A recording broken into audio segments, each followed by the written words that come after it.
दापोलीत शाळेच्या प्रवेशद्वारावरच पडला आहे भला मोठा खड्डा।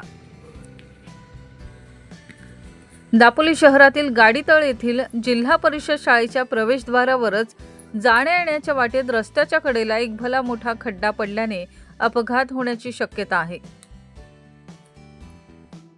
या शाळेत लहान लहान मुले जात असतात। नकळत ही मुले ये-जा करताना या खड्ड्यात देखील पडू शकतात। याकडे शाळा प्रशासन आणि स्थानिक लोकप्रतिनिधींनी गांभीर्याने लक्ष देणे गरजेचे आहे। त्यामुळे त्वरित हा खड्डा बुजवला गेला पाहिजे अशी मागणी पालकांकडून होत आहे। ज्योती बिवलकर, दापोली वार्ता।